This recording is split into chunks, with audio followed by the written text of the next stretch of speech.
परमेश्वर के धन्य नाम की महिमा हो। प्रभात मनन के सत्र 2809 में आप सभी का बड़े प्रेम के साथ स्वागत करता हूं। आइए आज को मनन के लिए हम पढ़ते हैं प्रकाशित वाक्य अध्याय 4 पद 4। उस सिंहासन के चारों ओर 24 सिंहासन हैं और इन सिंहासनों पर 24 प्राचीन श्वेत वस्त्र पहने हुए बैठे हैं और उनके सिरों पर सोने के मुकुट हैं। पढ़ी गई पद में जिन प्राचीनों को हम देखते हैं जिनके सिरों पर सोने के मुकुट हैं, देखकर कई ऐसे अगुए हैं सोचते हैं कि अगुए लोग कलीसिया में राजा लोग हैं। यहाँ भले उनके सिरों पर मुकुट तो नहीं हो, परंतु वहां पर अर्थात स्वर्ग में मुकुट पहने हुए एक दिन बैठेंगे। पदों को तोड़ मटोड़ कर सिखाते हुए विश्वासियों को गुमराह करने वाले तथाकथित अगुए भी होते हैं। जिन अगुओं में वचन सिखाने का वरदान नहीं है, ऐसे लोग लोगों से तालियां बटोरने के लिए इस प्रकार की गलत बातें सिखाते हैं। पर सच्चाई यह है कि अगुओं की सेवकाई मानसिक, शारीरिक तथा आत्मिक दर्द को प्रतिदिन सहते हुए निभाने की कठिन सेवकाई है। मैंने कहीं एक तस्वीर देखा। निम्न तस्वीर में एक पिताजी अपने पत्नी एवं बच्चों को दोनों हाथों से अपने छाती की ओर थामे हुए खड़े हैं, परंतु उसके पीठ में कई तीर लगे हुए। अपने पीठ में कई तीर लगने के कारण उसके पीठ से खून बहते समय भी वो पिताजी ये सुरक्षित कर रहा है कि उनकी पत्नी और उनके बच्चों की देह में तीर नहीं लग रहे। वास्तव में कलीसिया की अगुवाई भी इसी प्रकार की सेवा है। लाइफवे रिसर्च नामक एक संस्था के द्वारा सन 2014 में किया गया एक सर्वेक्षण के अनुसार 12% अगुवे किसी न किसी प्रकार की मानसिक बीमारी से परेशान है।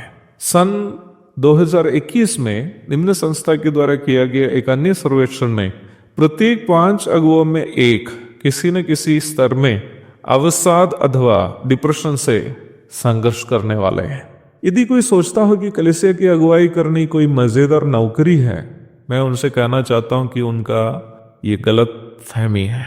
अगुवाई की सेवा केवल उन लोगों के लिए मजेदार नौकरी है जो अगुए बनकर घूम रहे हैं परंतु अगुवाई नहीं करते। एक सच्चा अगुआ के लिए एक नया व्यक्ति उद्धार पाकर कलीसिया का हिस्सा बनना घर में एक नया बच्चा जन्म लेने पर होने वाली खुशी का अनुभव है।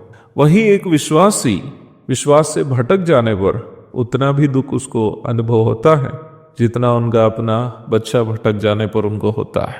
पर सबसे दुखजनक बात यह है कि अक्सर कलीसिया के विश्वासी अगुए के इस दर्द को नहीं समझते।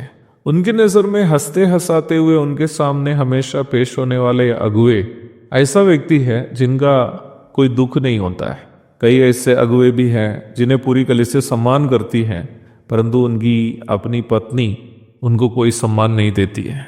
एक बार एक शाम के समय मैं एक पास्टर के घर में यूं ही मिलने गया तो मैंने देखा कि पास्टर साहब उनके किराए के मकान के चारों ओर चक्कर लगा रहा है। पहले मुझे बात समझ में नहीं आई, बाद में जब मुझे बात जो वहां हो रही थी मालूम चला, अपने अंदर काफी निराशा हुआ। प्रचार के लिए जाकर लौटते वक्त देर हो जाने के कारण पास्टर की पत्नी दरवाजा को अंदर से बंद कर दिया था। वो पास्टर साहब को जब भी मिलता था उनके चेहरे पर मुस्कान रहता था। अपनी पत्नी से होने वाला सताव पास्टर ने कभी किसी से इस डर के कारण कि प्रभु के नाम की निंदा होगी साझा नहीं किया। वचनानुसार कलीसिया की अगुवाई करनी एक ऐसी सेवा है जिसमें मानसिक, शारीरिक एवं आत्मिक दर्द शामिल है, जिसमें सही करने के बाद भी गलत समझे जाने का मानसिक दर्द होता है। बिना आराम किए करते रहने वाले कामों के कारण उत्पन्न शारीरिक दर्द होता है। कलीसिया के सामने आदर्श बनकर जीने के लिए अपने ही जीवन के आत्मिक संघर्षों से उत्पन्न दर्द भी होते हैं, पर इन सभी दर्दों को सहते हुए सेवा निभाकर एक दिन प्रधान रखवाले की उपस्थिति में खड़े रहते हैं। उस प्रधान रखवाला उन अगुओं को है अच्छे और विश्वासियों की दास कहते हुए उन्हें महिमा का वो मुकुट जो मुरझाने वाले नहीं है पहनाकर उनका आदर करेंगे। मेरी भी आशा और आनंद उस धन्य दिन ही है। एक और शुभ दिन की धन्य कामनाओं के साथ आज का मनन मैं यहाँ समाप्त करता हूँ। प्रभु आप सबको आशीष दे। आमीन।